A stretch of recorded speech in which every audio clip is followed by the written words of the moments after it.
என் நெஞ்சில் குடியிருக்கும்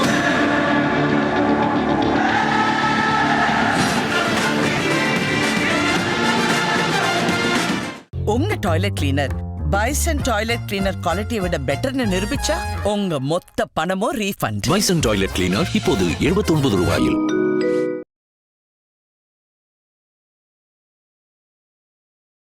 கல்வியில் சிறந்த தமிழ்நாடு நீங்கள் சொல்கிறீங்க, ஆனால் தெருவில் வந்து தரன்னு இழுத்துட்டு போகிறீங்க. நீங்கள் அந்த இழுத்துட்டு போகிற போலீஸ்காரனுக்கும் மனசாட்சி குத்தாதா? தனக்கு கல்வி கற்பித்த ஆசிரியரை நம்ம தரன்னு இழுத்துட்டு போகிறோம். அவனும் மனுஷன் தானே.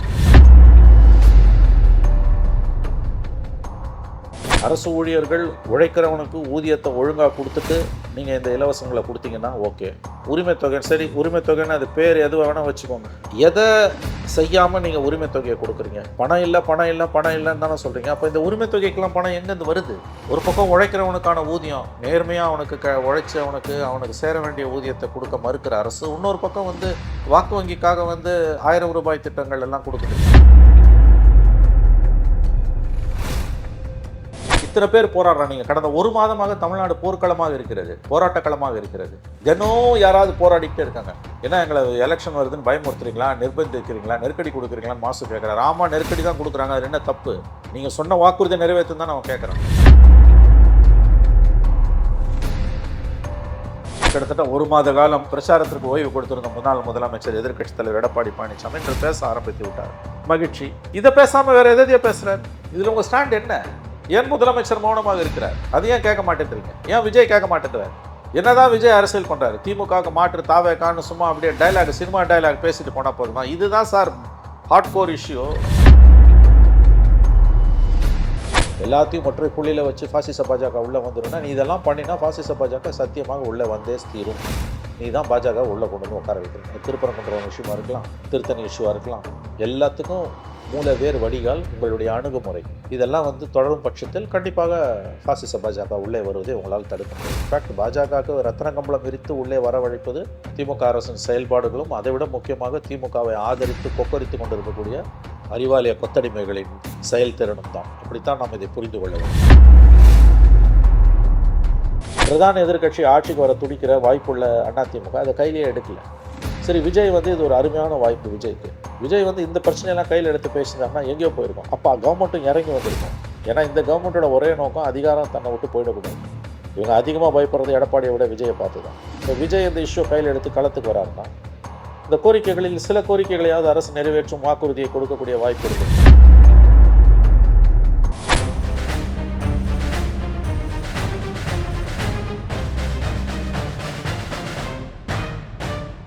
ரெட்ரோலுக்ஸ் நெஞ்சங்களுக்கு வணக்கம். நான் கார்த்திக். இன்றைய பொலிட்டிக்கல் பல்ஸ் நிகழ்ச்சியில் நம்முடைய இணைந்திருப்பவர் மூத்த பத்திரிகையாளர் திருமணி அவர்கள். வணக்கம் சார்.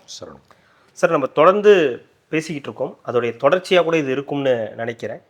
ஆசிரியர்கள் போராட்டம், இடைநிலை ஆசிரியர்கள் போராட்டம் கடந்த வாரம் கூட நம்ம பேசியிருந்தோம். அதோடைய தொடர்ச்சியாக இன்னையிலிருந்து கிட்டத்தட்ட 5வது நாள் இன்றைக்கி அவங்களுடைய போராட்டம் அப்படின்றது தொடருது. இன்னொரு பக்கம் தூய்மை பணியாளர்களுடைய போராட்டம், அதுவும் வந்து திமுகவுடைய அலுவலகம் தலைமை அலுவலகம் பக்கத்திலேயே நடந்திருக்குன்றதுனால முன்கூட்டியே காவலர்கள் அங்கே வந்து வர வைக்கப்பட்டிருந்தாங்க அப்படின்றத காலையில் செய்திகள்லேருந்து பார்க்குறோம். எப்படி பார்க்குறீங்க இந்த போராட்டங்கள்? அரசு ஊழியர்களின் போராட்டங்கள் தொடர்கதையாகவே நடந்துட்டு இருக்குன்றது இந்த அரசுக்கு என்ன மாதிரியான செய்தியை இது உணர்த்துது? 4.5 ஆண்டுகளாக கொடுத்த வாக்குறுதிகள் நிறைவேற்றாமல் அரசு துறையில் பல்வேறு பிரிவினரை ஏமாற்றியதற்கான பலனை இன்று அரசு அனுபவிக்கிறது, பொதுமக்களும் அனுபவிக்கிறார்கள். ஏன்னா இவங்க போராட்டம் செய்யக்கூடிய இடங்களில் போக்குவரத்து பாதிக்கப்படுது, மக்களுக்கு அசௌகரியம் ஏற்படுது, காவல்துறையினரையும் பெரிய அளவில் குவிக்க வேண்டியிருக்குது. எங்கே ஆர்ப்பாட்டம் பண்ணுறாங்கன்ற தகவலும் தெரிவிக்கப்படுவதில்லை. ஏன்னா அனுமதி கேட்டால் அனுமதி கொடுக்க மாட்டேன்றாங்க. இப்போ நீங்கள் பாருங்கள், இந்த தூய்மை பணியாளர்கள்லாம் கிட்டத்தட்ட 6 மாதமாக போராடிட்டு இருக்காங்க. இந்த அரசாங்கத்தால் ஒன்றுமே செய்ய முடியலன்னா அப்போ அது என்ன கவர்மெண்ட் உங்களுக்கு? இது வந்து ரொம்ப ஒரு மனிதாபிமானம் இல்லாத ஒரு அணுகுமுறையாகத்தான் இருக்குது. நீங்கள் அழைச்சி பேசணும், பிரச்சனைக்கு ஏதாவது ஒரு தீர்வு காணணும்ல. தெருக்கல்ல 6 மாதங்களாக நீங்கள் உங்களுடைய சொந்த ஊழியர்களை விட்டு வேடிக்கை பார்க்கிறீர்கள் என்று தான் என்ன தோன்றுகிறது. இடைநிலை ஆசிரியர்களை வந்து மாதா பிதா குரு தெய்வம்னு சொன்னால் போதுமா? அவங்களுக்கு வந்து எழுத்தறிவித்தவன் இறைவன் ஆவான்னு வெறும் ஏட்டளவில் தானே அது? போராடுற ஆசிரியர்களை 2 கையை 2 போலீஸ்காரனும் 2 காலை 2 போலீஸ்காரனும் 4 பேர் பிடிச்சி தூக்கிட்டு போகிறாங்க. இது என்னது இதெல்லாம்? இப்போ கல்வியில் சிறந்த தமிழ்நாடுன்னு சொல்கிறதுக்கு ஏதாவது அர்த்தம் இருக்குதா? இதை கேட்கறதுக்கு நாதி இல்லாமல் போச்சு. அந்த வாசகம் அவங்களுமே கேட்குறாங்க. இது இப்படி எங்கள் ஆசிரியர்கள் இது பண்ணிட்டு கல்வியில் சிறந்த தமிழ்நாடுன்னு நீங்கள் சொல்கிறது நியாயமா இருக்கு? நியாயமானு கேட்குறாங்க. அப்போ இந்த அரசாங்கம் ஏன் வந்து விழித்துக்கொள்ள மறுக்குது? கல்வியில் சிறந்த தமிழ்நாடுன்னு நீங்கள் சொல்கிறீங்க, ஆனால் தெருவில் வந்து தரன்னு இழுத்துட்டு போகிறீங்க. நீங்கள் அந்த இழுத்துட்டு போகிற போலீஸ்காரனுக்கும் மனசாட்சி குத்தாதா? தனக்கு கல்வி கற்பித்த ஆசிரியரை நம்ம தரன்னு இழுத்துட்டு போகிறோம், அவனும் மனுஷன் தானே. ஆனால் அவங்களுடைய கடமை இல்லையா? அவங்க அவங்களுக்கு வேற கடமை வழி இல்லை இல்லை அவங்க கடமை. நான் சொல்கிறது வந்து நான் போலீஸை குறை இல்லை, சொல்ல, புரியுது. அரசாங்கத்தை சொல்கிறேன் நான். என்னது இது? அதுவும் தொடர்ச்சியா இலவசங்களுக்கு பணம் இருக்குல்ல, அள்ளி விடுறீங்களே இலவசங்களை. இன்னமும் வரப்போகுது. நேற்றுக்கு மகளிர் மாநாடு, மேற்கு மண்டல மகளிர் மாநாடு, அன்பு தங்கை நடத்திய மாநாட்டில் பேசிய முதலமைச்சர் நேற்று மறுபடியும் சொல்கிறாரு இன்னும் அதிகமாக கொடுப்போன்னு. இது எப்படி வந்து உங்களுக்கு வந்து நாடு விடுதலை அடைஞ்சு 78 வருஷம் பொறுத்தவங்க 1000 ரூபாய் கொடுக்குற அளவுக்கு தான் இன்றைக்கி நாடு இருக்குதா? அதில் போயிடுது இல்லை, 60,000 70,000 கோடி அதில் போயிடுது ஆண்டுதோறும். 5 ஆண்டுகள் ஆண்டுதோறும் ஒரு 12,000 கோடி. இப்போ 17 லட்சம் பெண்களுக்கு கூடணும் போது கிட்டத்தட்ட ஒரு 13-14,000 கோடி அதுக்கு போகுது. அது என்ன ப்ரொடக்டிவிட்டியை கொடுக்குது? இது ஆங்கிலத்தில் சொன்னால் at the cost of what? நீங்கள் அரசு ஊழியர்கள் உழைக்கிறவனுக்கு ஊதியத்தை ஒழுங்காக கொடுத்துட்டு நீங்கள் இந்த இலவசங்களை கொடுத்தீங்கன்னா ஓகே. உரிமை தொகை சரி, உரிமை தொகைன்னு அது பேர் எது வேணால் வச்சுக்கோங்க. எதை செய்யாமல் நீங்கள் உரிமை தொகையை கொடுக்குறீங்க? பணம் இல்லைன்னு தானே சொல்கிறீங்க. அப்போ இந்த உரிமை தொகைக்கெல்லாம் பணம் எங்கேருந்து வருது? ஒரு பக்கம் உழைக்கிறவனுக்கான ஊதியம், நேர்மையாக அவனுக்கு உழைச்சவனுக்கு அவனுக்கு சேர வேண்டிய ஊதியத்தை கொடுக்க மறுக்கிற அரசு, இன்னொரு பக்கம் வந்து வாக்கு வங்கிக்காக வந்து 1000 ரூபாய் திட்டங்கள் எல்லாம் கொடுக்குதில்ல. இது இது இது இதை ஏன் வந்து சமூகம் பேச மறுக்குது? இது வந்து வாக்கு வங்கி சம்மந்தப்பட்ட இஷ்யூ தான். இப்போ நாளைக்கு அதிமுக வந்தாலும் இதை கை வைக்க முடியாது, ஓட்டு போயிடும். இதுவும் வாக்கு வங்கி, அப்போ இதுவும் வாக்கு வங்கி. ஆமாம், இந்த வாக்கு வங்கி அதிகம் நினைக்கிறாங்க. அவங்க கோடிக்கணக்கில் வருது இல்லை. பெண்களுக்கு 16 லட்சம் அரசு ஊழியர்களுங்க. இல்லை, நீங்கள் சொல்கிற கணக்குப்படி பார்த்தா அது ஒவ்வொன்றும் குடும்பம் இல்லையா? நம்ம கடந்த காலம் 1 கோடி ஓட்டு அப்படின்னும் போது அதுவும் வாக்கு வங்கி சம்மந்தப்பட்டது தானே. ஆனால் இது கன்சாலிடேட் அதிகாரத்தில் இருப்பாங்க, அப்படி தான் பார்ப்பாங்க. இந்த 1000 ரூபாய் கொடுக்கறது மூலமாக ஓட்டு வந்துடும். நான் மறுபடியும் சொல்கிறேன், உங்களுக்கு வந்து முதியோர் ஓய்வூதிய திட்டம் மாதிரியான திட்டங்களாக இருந்ததுன்னா அது வேறு. அது சமூக காப்பு, அது சோஷியல் செக்யூரிட்டி, அது சமூக பாதுகாப்பு திட்டங்கள். அது இன்றைக்கி பெரிய அளவில் வந்து சமூக முதியோர் ஓய்வு திட்டங்கள் நிறுத்தப்பட்டிருக்கு. எல்லா பணத்தையும் இப்படி திருப்புறாங்க. இது கவர்ச்சிகரமான திட்டங்கள். இது என்ன ப்ரொடக்டிவிட்டி திரும்ப கொடுக்க போகுது? அது உங்களை குடிக்குது இல்லை. இன்றைக்கி மாதம் ஆண்டுதோறும் 12,000 14,000 கோடி. இப்போ 17 லட்சம் பெண்கள் இன்னும் சேர்த்துருவாங்கன்றாங்க. ஆண்டுதோறும் கிட்டத்தட்ட 15,000 கோடி போகுது. கிட்டத்தட்ட 75,000 கோடி. உங்களுக்கு 70,000 75,000 கோடி போகிறது. ஆங்கிலத்தில் சொன்ன த காஸ்ட் ஆஃப் வாட்? இத்தனை பேர் போராடுறாங்க. நீங்கள் கடந்த 1 மாதமாக தமிழ்நாடு போர்க்களமாக இருக்கிறது, போராட்டக்களமாக இருக்கிறது. தினம் யாராவது போராடிக்கிட்டே இருக்காங்க. ஏன்னா எங்களை எலெக்ஷன் வருதுன்னு பயமுறுத்துறீங்களா, நிர்பந்திக்கிறீங்களா, நெருக்கடி கொடுக்குறீங்களான்னு மாசு கேட்குறாரு. ஆமாம், நெருக்கடி தான் கொடுக்குறாங்க. அது என்ன தப்பு? நீங்கள் சொன்ன வாக்குறுதியை நிறைவேற்றும் தான் அவன் கேட்குறான். அவங்க புதுசாக எதுவுமே கேட்கல. எடப்பாடி சிஎம்மாக இருக்கும்போது போராடி உண்ணாவிரதத்தில் ஈடுபட்டு அரெஸ்ட் பண்ணி சிலை நிறுத்தி பெட்டில் படுத்திருக்கும் போது அவர்களிடம் போய் நேரடியாக பேசி அன்றைய எதிர்க்கட்சி தலைவர் என்ன சொன்னார்? தயவுசெய்து உண்ணாவிரத்தை கைவிட்டு விடுங்கள், உங்கள் உயிர் எங்களுக்கு முக்கியம், கழகாட்சி அமைந்தவுடன் உங்களுடைய கோரிக்கைகள் அத்தனையும் நிறைவேற்றப்படும்னார். அவங்க என்ன சொல்கிறாங்க? நாங்கள் அழைக்காமலேயே அன்று எங்களை வந்து பார்த்து உறுதிமொழி அளித்த முதலமைச்சர் இன்றைக்கு நாங்கள் பார்ப்பதற்காக ஆண்டுகளாக காத்து கிடக்கிறோம், ஒரு முறை கூட எங்களை பார்க்கவில்லை என்றாங்க. இதுக்கெல்லாம் என்ன பதில் இந்த அரசு சொல்ல போகிறது?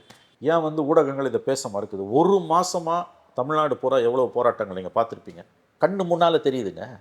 தினம் 24 மணி நேரமும் 365 நாளும் அதிமுக கதை என்ன ஆக போகுது, டிடிவி எங்கே போக போகிறாரு, ஓபிஎஸ் எங்கே போக போகிறாரு, விஜய் என்ன செய்ய போகிறாரு, பாமக கதை அது என்ன ஆக போகுது, தேமுதிக பிரேமலதா என்னைக்கு அனௌன்ஸ் பண்ண போகிறாங்க. இதை தவிர வேறு எதையாவது இந்த ஊடகங்கள் விவாதிச்சு தான். அது ஒன்று தான் உங்களுக்கு வந்து அரசியலாக வாழ்வாதார பிரச்சனைகளில் ஆயிரக்கணக்கான மக்கள் தினம் தெருவில் கடந்த 1 மாத காலமாக குறிப்பாக போராடிட்டு இருக்காங்க. நீங்கள் அண்ணா அறிவாலயம் முன்னாலேயே போராட்டணும், போலீஸை முன்னாலேயே குவிச்சு அவங்களை நகர்த்தி எடுத்துகிட்டு போயிட்டீங்க. இடைநிலை ஆசிரியர்கள் தினம் போராடிட்டு இருக்காங்க. இல்லை, இது ஒரு ஆட்சிக்கு எதிரான ஒரு நடவடிக்கை அப்படின்றது நீங்கள் சொல்கிற மாதிரி இப்போ உங்களுக்கு கண்டிப்பாக தெரிஞ்சிருக்கும். அதை அவங்கள அங்கே போராட விடாமல் தடுக்கிறது தான் சாத்தியங்க. ஆங்கிலத்தில் சொல்லுவாங்க, instead of fighting the disease you are fighting the symptoms. வாங்க, நோயை குணப்படுத்துவதற்கு பதிலாக நோய் அறிகுறிகளை குணப்படுத்துவது. உள்ளே ஏதோ வியாதி இருந்தால் தான் வாயில் புண்ணு வரும், வயிற்றில் கோளாறு இருந்தால் தான் வாயில் புண்ணு வரும். வாயில் புண்ணு வந்துன்னா நல்லா க்ரீமை போட்டு தடவிக்கொண்டோம். எத்தனை நாளைக்கு க்ரீம் தடவை? ஒரு நாள் வாய் வந்து கீழ் தொங்கும். தோலில் ஏதோ பிரச்சனை வருதுன்னா உடம்புல எங்கேயோ ப்ராப்ளம் இருக்குன்னு அர்த்தம். தோல் மேலே நல்லா லோஷனை தடவிக்கணும். எத்தனை நாளைக்கு தடவை? ஒரு நாளைக்கு தோல் பிரிஞ்சு தொங்கும். அது மாதிரி வந்து நோய் நாடி நோய் முதல் நாடி அதன் வாய் நாடி வாய்ப்பச் செயல். பிரச்சனையை தீர்ப்பதற்கு அரசு முன்வரவில்லை, அரசு தயங்குகிறது, அரசுக்கு அந்த எண்ணமே இல்லை. எப்படியாவது ஒரு 3 மாதத்தில் பல்ல கடிச்சிட்டு ஓட்டிட்டோன்னா அடுத்து கவர்மெண்ட் வந்துடும், கவர்மெண்ட் வந்தோன்னே இவங்களெல்லாம் சமாளிச்சுக்கலாம், அடுத்த 5 வருஷம் நம்ம கையில் ஆட்சி, அந்த எண்ணத்தில் தான் ஆட்சியாளர்கள் இருக்கிறார்கள். என்னங்க இது? 1 மாதமாக எத்தனை பேர், நீ மனசாட்சியை தொட்டு சொல்லு. பேப்பரை பார்க்குறோம், நம்ம சமூக வலைதளங்களில் வருது, தொலைக்காட்சிகள் மறைச்சா கூட தொலைக்காட்சிகள் சில தொலைக்காட்சிகளில் செய்தியாக போட்டுடுறோம், டிபேட் நடத்துறது இல்லையே தவிர. ஏன் வந்து கவர்மெண்ட் சைலண்டாக இருக்குது? இதுக்கு இவ்வளவு போராட்டம் நடக்குதுல்ல, ஆட்சியாளர்களோட பதில் என்ன? ஆட்சியாளர்கள் பதில் என்ன? அவங்களோட கூட்டணியில் இருக்கிறவங்க கூட்டணி இருக்கவங்களோட பதில் என்ன? அப்படியே வலிக்காத மாதிரி இல்லை, 2 லெஃப்ட்டும் காங்கிரஸும் சொரிஞ்சு விடுறாங்க, அப்படியே ஒத்தடம் கொடுக்குறாங்கல்ல. சௌடாங்கரும் ஒரு பிரவீன் சக்கரவர்த்தியும் ஏதோ கடன் அதிகமாகிடுச்சுன்னா அது வரிஞ்சு கட்டிக்கிட்டு வந்து காங்கிரஸ் எம்பிஸ் 5 பேர் பதில் கொடுக்குறாங்க, செல்வ பிறந்தங்க பதில் கொடுக்குறாரு. இவ்வளோ நடக்குது, இதுக்கு பதில் சொல்லு. இது உங்கள் பிரச்சனை இல்லையா? உடனே இதை கேட்டால் நீ RSS, நீ சங்க பரிவாருங்கய்யா. இது எத்தனை நாளைக்கு இந்த பிஜேபியை காமிச்சு வண்டி ஓட்டுவீங்க? எத்தனை நாளைக்கு RSS பூச்சாண்டியை காமிச்சு வண்டி ஓட்டுவீங்க? அது ஆபத்து தான், சொல்ல மறுக்கலை யாரும். ஆனால் அது ஒன்று மட்டுமே உங்களை வாழ வைக்கிற தெய்வமாக எல்லா காலத்திலும் இருந்துடாது. இத்தனை நாளைக்கு உங்களை வாழ வச்சிருக்கு பிஜேபியும் RSSம், இத்தனை நாளைக்கு உங்களை வாழ வச்ச தெய்வம் பாசிச பாஜக. ரொம்ப நாள் இந்த வண்டி ஓடாது, இந்த எலெக்ஷன்லேயே காட்டும், கண்டிப்பாக காட்டும். இல்லை நீங்கள் இப்போ இந்த பிரச்சனைகளுக்கு என்ன பதில்னு கேட்டால் பாஜகவை பற்றி பேசுகிறோம். சௌடாங்கர் என்னங்க சொன்னால், யூபியில் வந்து இருக்கிறத விட கடனோட இங்கே அதிகமாக இருக்குது, இது வந்து நீ சொல்கிற மாதிரி ஆரோக்கியமான கடன் கிடையாது, மிகப்பெரிய அளவில் உனக்கு சிக்கல் வரப்போதும். அது ஒரு கருத்து, அந்த கருத்துக்கு பதில் சொல்லு. அதை விட ஊபிக்கு பாஜகவுக்கு ஆதரவான விஷயங்களை நம்மளே எடுத்து கொடுக்கக்கூடாதுன்னு ஜோதிமணி சொல்கிறாங்க. வெக்கமா இல்லை இப்படி பேசுறதுக்கு? காங்கிரஸ் சொன்னாலும் சொல்லாட்டியும், சௌடாங்கர் சொன்னாலும் சொல்லாட்டியும் அது உண்மை, பிரவீன் சக்கரவர்த்தி சொன்னாலும் சொல்லாட்டியும் உண்மை. தமிழ்நாட்டோட 10 லட்சம் கடன் வந்து மிகப்பெரிய சிக்கலாக தமிழ்நாட்டுக்கு உருவெடுத்துக்கிறது. அடுத்து அவன் யார் ஆட்சிக்கு வந்தாலும் தலையை பிச்சுக்க போகிறாங்க. முதல் பட்ஜெட்லேருந்து இந்த ஆண்டு அடுத்த ஆண்டு வரக்கூடிய முதல் பட்ஜெட்லேருந்து மிகப்பெரிய நெருக்கடி தமிழகத்துக்கு காத்திருக்கு. இந்த கடன் தொல்லை தமிழகத்துக்கு லாங் டேர்ம்ல மிகப்பெரிய சிக்கல். இல்லை, அவங்களுக்கும் பிஜேபி முத்திரை குத்தப்படுது. அவங்களுக்கும் அவ்வளோதான். நீ எவன் திமுகவை எதிர்த்தாலும் அவன் பிஜேபி. இது என்ன மாதிரியான ஒரு, அதை காங்கிரஸ்காரர்களே செய்கிறாங்கன்றது தான். இல்லைங்க, பிரவீன் சக்கரவர்த்திக்கும் சோடாங்கருக்கும் ஊபி மாடலை காமிச்சு தமிழ்நாடு ஊபியை விட அதிகமாக கடன் வாங்கியிருக்குன்னு சொல்றதுல உள்நோக்கம் இருக்கு, நான் ஒத்துக்கிறேன். அவங்களுக்கு திமுகவோட காங்கிரஸ் போகிறது பிடிக்கல, அவங்க 2 பேருக்கும் விஜயோட போகணும், அந்த நோக்கத்தில் தான் அவங்க சொல்கிறாங்க. அவங்க ஒன்றும் உத்தமர்கள் நான் சொல்லலை. ஆனால் அவன் சொல்கிற பாயிண்ட் உண்மையானது, அவங்க சொல்கிற பாயிண்ட் உண்மையானது. ஊபியை விட தமிழ்நாடு கடன் அதிகம்னும் போது ப்ரொடக்டிவான கடன் கனிமொழி சொல்கிறாங்க கிடையாது. அவன் சில ஆதாரங்களை வச்சு சோடாங்கரும் பிரவீன் சக்கரவர்த்தியும் நீ சொல்கிற மாதிரி ப்ரொடக்டிவான கடன் மட்டும் கிடையாது, மிகப்பெரிய அளவில் உங்களுக்கு வந்து பெரிய ஆபத்து சூழ்ந்துட்டு இருக்குன்னு சில காரணிகளை வச்சு அவங்க சொல்கிறாங்க. அதுக்கு பதில் சொல்லாமல் நீ RSSக்கு பிஜேபிக்கு ஆள் பிடிக்கிற வேலையை செய்கிற, அவங்களுக்கு ஆதரவான கருத்தை சொல்கிறவன் காங்கிரஸாகவே இருக்கும். இது என்ன கதை இது? ஊபி யோகி ஆதித்யநாத் சூரியன் கிழக்கில் உதிச்சு மேற்கில் மறையுதுன்னா, இல்லை மேற்கில் உதிச்சு தான் கிழக்கில் மறையுது. ஏன்னா ஊபி சொல்லிட்டாரு, அவர் யார், யோகி ஆதித்யநாத் வந்து பிஜேபி RSS சொல்லிட்டாரு. மோகன் பகவத் வந்து இமயமல்ல தெற்கில் இருக்குது, இது அந்த பக்கம் இருக்குதுன்னா, இல்லை மோகன் பகவத் சொல்கிறது தப்பு, ஏன்னா அவர் RSSன்னு சொல்லுவியா? அது எவ்வளோ முட்டாள்தனமானதோ அறிவெளித்தனமானதோ அதுதானே. வந்து அவன் சொல்கிறான் பிஜேபி விட ஆளக்கூடிய ஊபியை விட இங்கே நிலைமை மோசன்றதுக்கு சில ஆதாரங்களை எடுத்து சொல்லும்போது நேரடியாக பதில் சொல்லாமல் பிஜேபிக்கு ஆதரவான கருத்தை நம்ம சொல்லக்கூடாதுன்றது எவ்வளோ ஒரு கோழைத்தனமான புத்தி கெட்டத்தனம் அது. அப்போ அந்த அளவுக்கு இங்கே வந்து நீங்கள் திமுக கிட்ட வந்து விசுவாசமாக இருக்கீங்க, கொடுக்குற 20-25 சீட்டுக்கு. இது ஒரு அரசியலா? எங்கள் எதிர்கட்சிகள் தோற்று போச்சுன்னு நான் சொல்கிறேன். இந்த பாசிச பாஜக RSS எதிர்ப்பு ஒன்றை மட்டும் வச்சு நீங்கள் வண்டியை ஓட்டிகிட்டு இருக்கீங்க. அது உங்களுக்கு பலனும் கொடுக்குது, நான் மறுக்கலை. அது ஒரு பெரிய ஆபத்து, அதையும் நான் மறுக்கலை. கண்டிப்பாக அது பெரிய ஆபத்து தான், அதில் யாதொரு சந்தேகமும் இல்லை.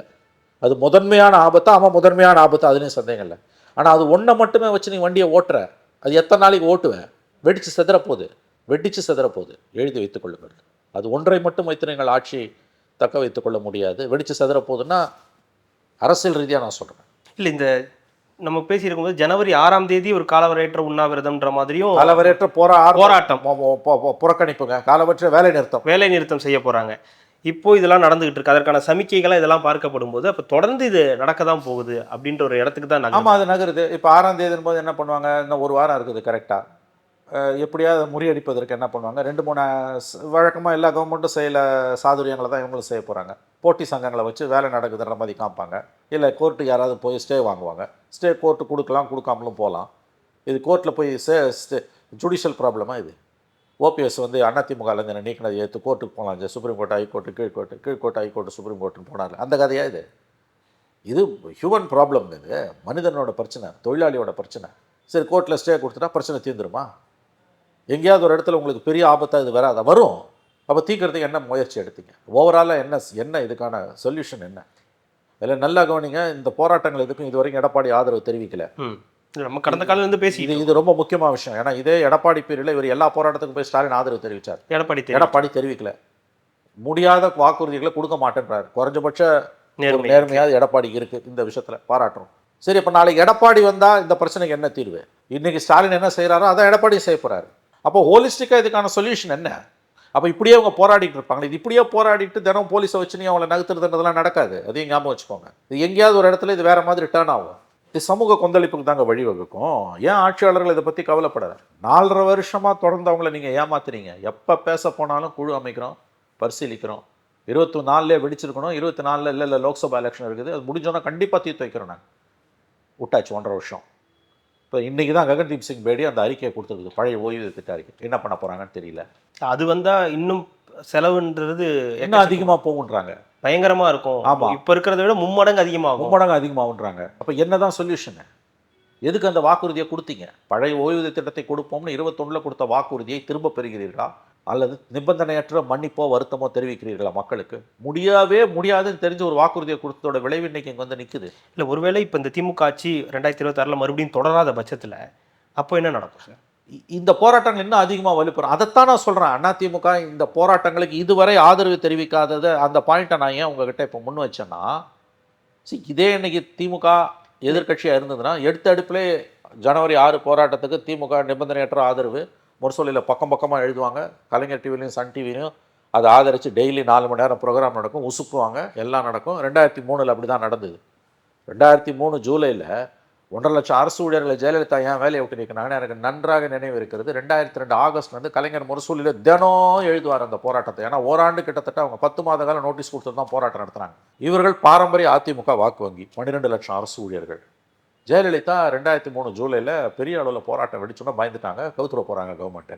இது இவங்களுக்கு ஷாக் ட்ரீட்மெண்ட் கொடுக்கணும்னு 1.5 லட்சம் அரசு ஊழியர்களை வேலையை விட்டு நீக்கினாங்க. தினம் 10,000 பேர் 20,000 பேர் நீக்கினாங்க. 1.25 லட்சம் அரசு ஊழியர் நீக்கினாங்க. கடைசியில் 2004 பார்லிமெண்ட் எலெக்ஷன் முன்னாலும் சுப்ரீம் கோர்ட்டில் போய் 999 பேரை தவிர மற்றவங்களெல்லாம் அப்பாயிண்ட் பண்ணுன்னு ஆர்டர் போட்டாங்க. இந்த அம்மா அப்பாயிண்ட் பண்ணிவிட்டு அந்த 999 பேரையும் நோட்டிஃபிகேஷன் முன்னால் அப்பாயிண்ட் பண்ணிட்டாங்க. ஸோ ஒருத்தர் கூட விடுபடலை, எல்லாரும் அப்பாயிண்டட். பட் இந்த மீன் டைம் இந்த 10 மாதத்தில் 55 பேர் செத்தே போனோம். அப்போ ஏன் அந்த 1.5 லட்சம் அரசு ஊழியர்களை வேலையை விட்டு டிஸ்மிஸ் பண்ணுறதுன்றது ரொம்ப கொடூரமான முடிவை ஜெயலலிதா எடுத்தாங்கன்னா, அந்த ஸ்ட்ரைக்கு ஒரு கிட்டத்தட்ட 8லேருந்து 10 மாதம் முன்னால் அந்த ஸ்ட்ரைக்கை உசுப்புற வேலையை கலைஞர் தொடர்ந்து செஞ்சுட்டு இருந்தார். சிஸ்டமேட்டிக்காக செஞ்சாருங்க. அதெல்லாம் பாராட்டணும். ஒரு விதத்தில் அவர் வந்து தன்னுடைய இலக்குகள், ஒரு தலைவராக, ஒரு அரசியல்வாதியாக, ஒரு அரசியல் தலைவராக தன்னுடைய இலக்குகள் என்ன என்பதை பற்றிய துல்லியமான புரிதல் அவருக்கு இருந்தது. தன்னிடம் இருந்த ஆயுதங்களை முழுவதும் பயன்படுத்தினார்.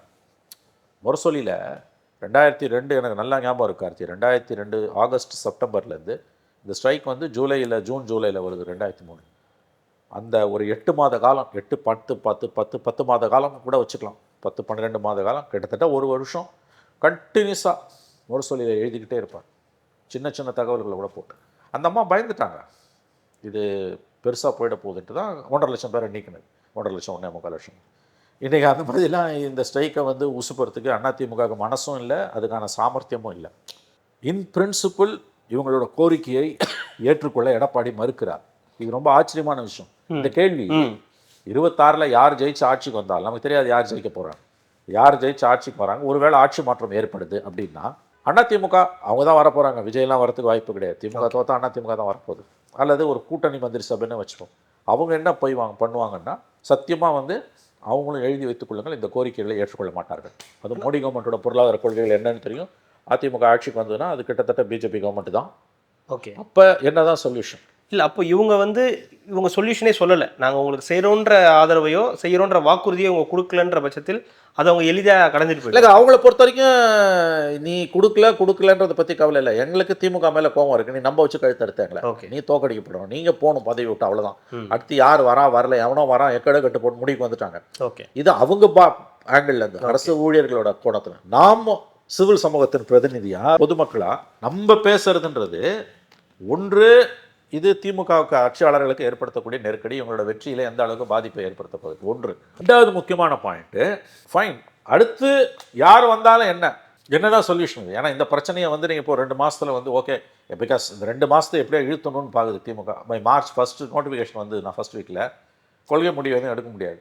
போராடுறவங்க கிட்ட கூட என்ன சொல்ல முடியாது, இது மாதிரி நான் நினச்சா கூட ஒன்றும் முடியாது, பொறுமையாரு, பொறுத்துட்டேன், கண்டிப்பாக இந்த தடவை செய்கிறேன், அந்த டைலாகை மறுபடியும் விட வேண்டியதான். இந்த 2 மாதத்தை இழுத்துட்டா போதுங்க.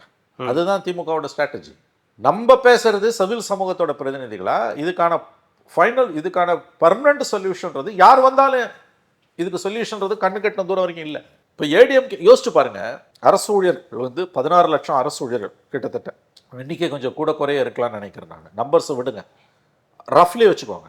ஓய்வு பெற்ற அரசு ஊழியர்கள்லாம் நீங்கள் எப்படி சேர்த்திங்கன்னா ஒரு 25-30 லட்சம் பேர், கண்டிப்பாக 30 லட்சம் பேர் இருப்பான் அவங்களுக்கு வந்து. அவங்களுடைய வாக்கு வங்கி என்பது ஒரு குடும்பத்துக்கு 4லேருந்து 6 பேர்னு வச்சா கூட 1 கோடி வாக்குகளாக இருக்கும்.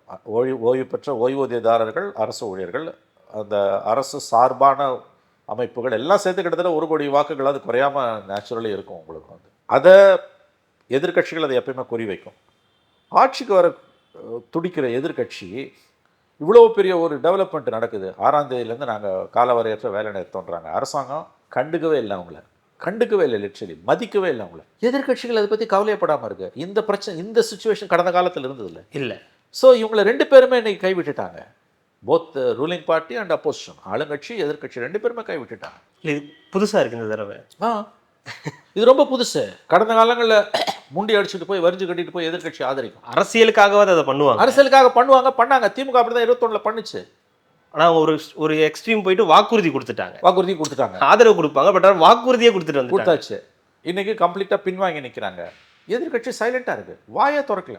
ஜனவரி 6 முதல் நடைபெற இருக்கிற காலவரையற்ற அரசு ஊழியர்கள், 16 லட்சம் அரசு ஊழியர்களுடைய அரசு ஊழியர்கள் ஆசிரியர்கள் இவர்களுடைய வேலை நிறுத்த என்ற இஷ்யூவில், பிரச்சனையில் அதிமுகவோட என்டிஏவோட ஸ்டாண்ட் என்ன?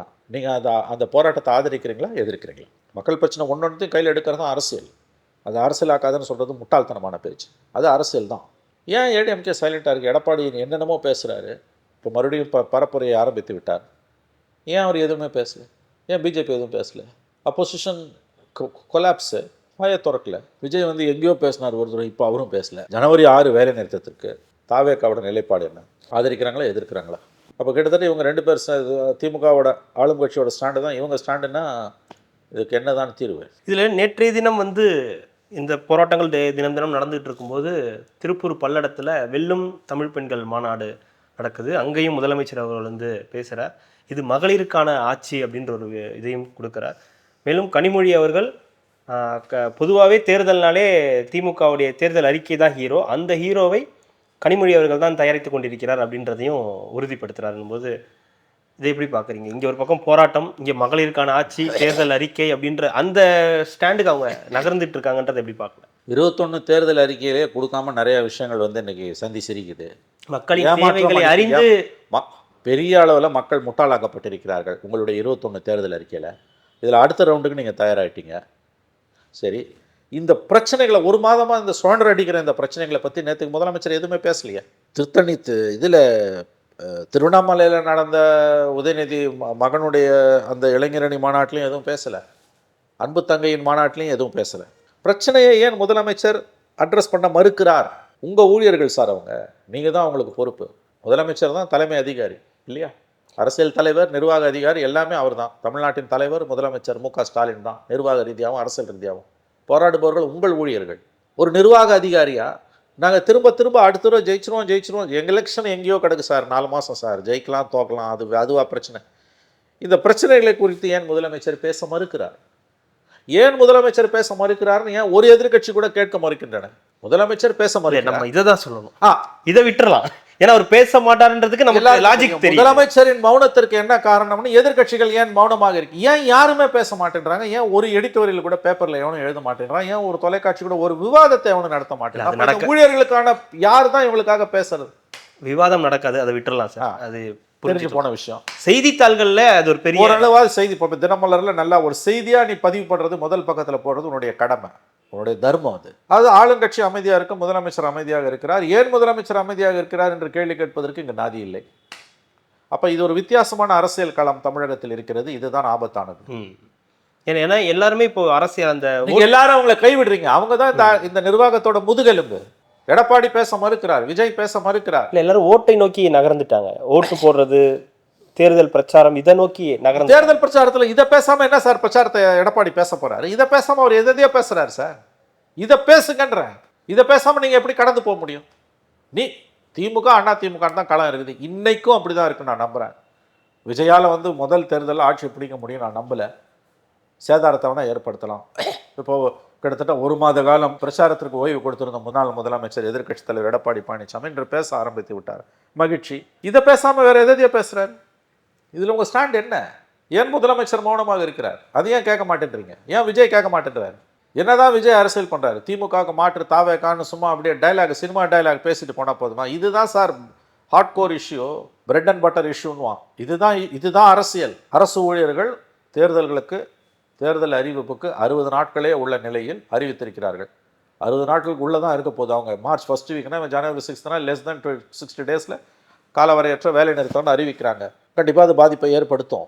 அரசு அதை முறியடிப்பதற்கான எல்லா முயற்சிகளும் எடுக்கும். கிட்டத்தட்ட 16 லட்சம் ஊழியர்கள், அவருடைய குடும்பங்கள், ஓய்வூதியதாரர்கள் எல்லாரும் சேர்ந்து பல லட்சம் குடும்பங்களோட தலையெழுத்து, எதிர்காலம், அவருடைய வாழ்வாதாரம். அந்த பிரச்சனையில் முதலமைச்சர் மௌனமாக இருக்கிறார். முதலமைச்சர் ஏன் மௌனமாக இருக்கிறார் என்று கேட்பதற்கு நாதி இல்லை. எதிர்க்கட்சிகளுக்கும் நாதி இல்லை, மீடியாவுக்கும் நாதி இல்லை. இதுக்கு முன்னால் தமிழ்நாட்டில் இப்படி இருந்ததில்லை. ஹாட் கோர் இஷ்யூஸ்லேருந்து கம்ப்ளீட்லி மீடியா விலகி போகுது. அதை நம்ம பதிவு பண்ணி தான் ஆகணும். ஹாட் கோர் இஷ்யூஸை பேச மீடியா மறுக்குது. 24 ஹவர்ஸும் 365 டேஸும் எதிர்க்கட்சியை பற்றியே நீங்கள் பேசிகிட்டு இருக்கீங்க. இது ஏதாவது ஒரு இடத்துல இதெல்லாம் நீங்கள் வடிகால் இல்லாமல் போச்சுன்னா இது சமூகத்துக்கு ஆனால் ஒரு பெரிய பாதிப்பு, ஆபத்து. இதுதான் சமூக கொந்தளிப்பு. இதை இப்படி இருக்கக்கூடாது. பாதிக்கப்படுபவர்களுக்கான குரல் கொடுப்பது என்பது ஒரு வடிகால். அது எதிர்க்கட்சிகள் செய்யணும், இல்லைன்னா மீடியா செய்யணும். 2 பேரும் செய்யலைன்னா அந்த பிரச்சனை அடங்கிடாதுங்க. ஞாபகம் வச்சுக்கோங்க. இப்படிலாம் இருக்கிறதால நீங்கள் உதாசீனப்படுத்துவதால், கண்டுகொள்ளாமல் இருப்பதால் உண்மைகள் மறைந்து போவதில்லை, இல்லையா? அப்போ இவ்வளோ தூரம் ஒரு இஷ்யூ இந்த run up to the election வரும்பொழுது நீங்கள் அதை பேசவே மறுக்கிறீங்கன்னா, அந்த பாதிக்கப்பட்ட ஊழியர்கள் எங்கே இப்போ தினமும் போராடுறாங்க. பாவமாக இருக்குங்க. அதுவும் அந்த துப்புரவு பணியாளர்கள் நிலத்தில் போராடுறான், நீரில் போராடுறான், கடலில் இறங்கி போராடுறான், மணலில் இறங்கி போராடுறான். அவனுடைய வாழ்வாதாரம் ஏதாவது ஒரு சொல்யூஷன் அவனுக்கு கொடுங்களேன். இல்லை, அவங்க எங்கெங்கேயோ போராடி கடைசியாக எங்கே வரணுமோ அங்கேயே வந்துட்டாங்க. ஆனால் அதுக்கு முன்னாடி அங்கே நீங்கள் போலீஸை போட்டிங்க. போலீஸை மட்டும் வச்சு இந்த பிரச்சனையை தீர்க்கலான்னு நீங்கள் நினச்சிங்கன்னா, சாரி, உங்களை பார்த்து பரிதாபம் தான் பட முடியும். இதில் இன்னொரு முக்கியமான விஷயம், நம்ம இது போராட்டம் பற்றிலாம் பேசிகிட்டு இருக்கும்போது சட்டம் ஒழுங்கு இன்னொரு பக்கம் ஒரு கேள்வியை ஏற்படுத்தியிருக்கு.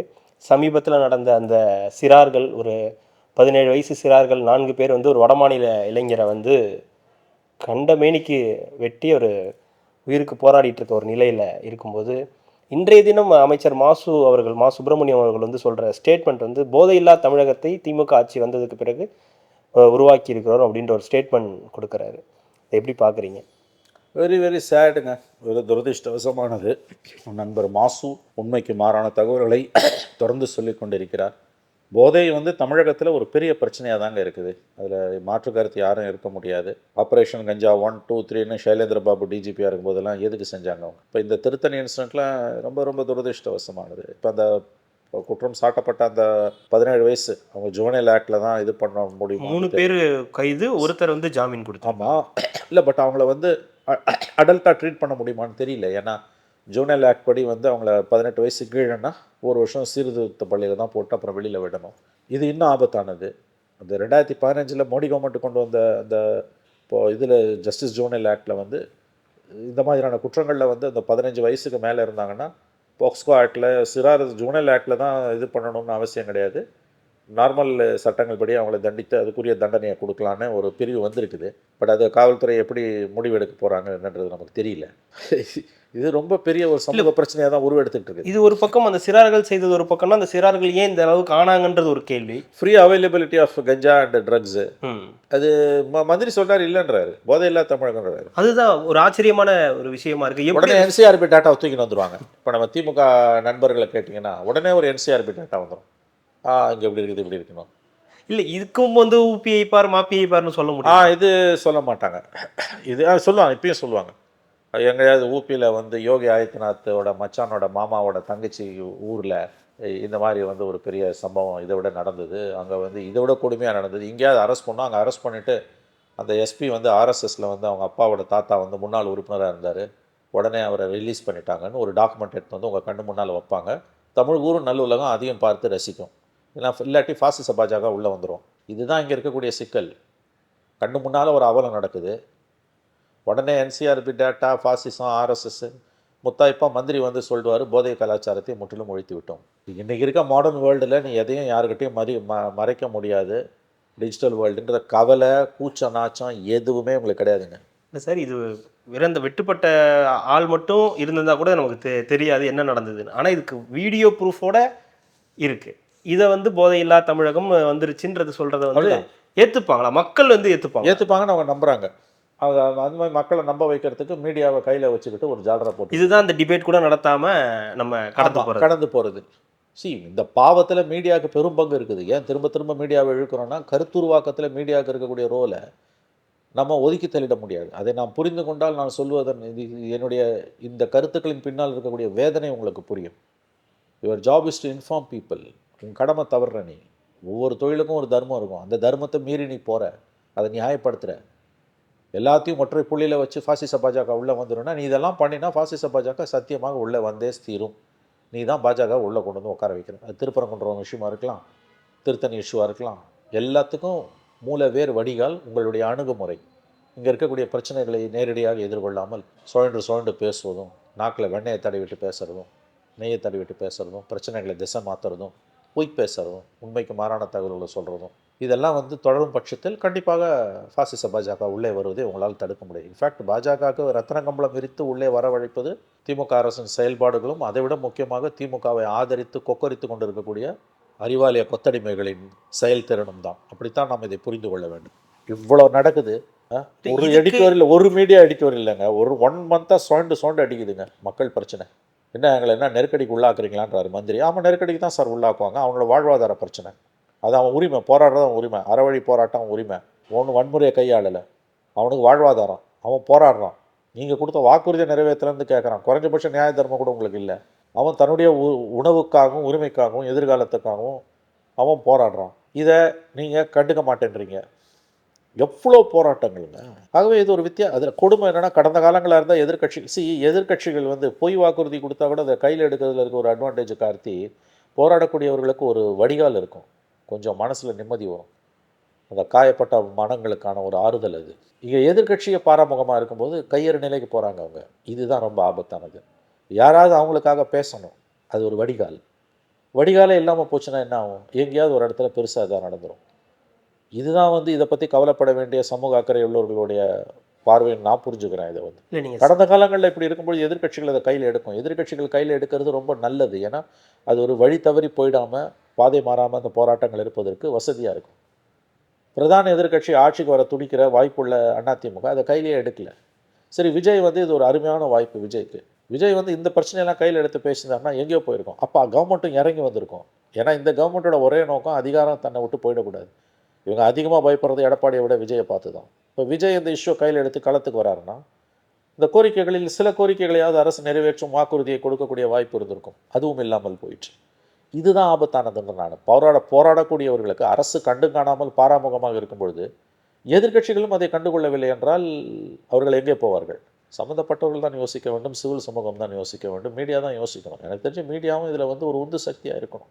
பெரியனியல் பெர்மனண்ட் அப்போசிஷன் மீடியா அது தன்னுடைய ரோலையே கதாபாத்திரத்தையே இழந்து தன்னிலை பிறவிந்து ஆளும் கட்சியின் காலடியில் உட்கார்ந்திருக்கக்கூடிய, வாலாட்டி கொண்டிருக்கக்கூடிய நாய்க்குட்டியாக மாறிவிட்டது என்பதுதான் தமிழ்நாட்டின் துரதிருஷ்டவசமான யதார்த்தம். கண்டிப்பாக சார், தொடர்ந்து பேசலாம். மிக்க மகிழ்ச்சி. நன்றி. என் நெஞ்சில் குடியிருக்கும்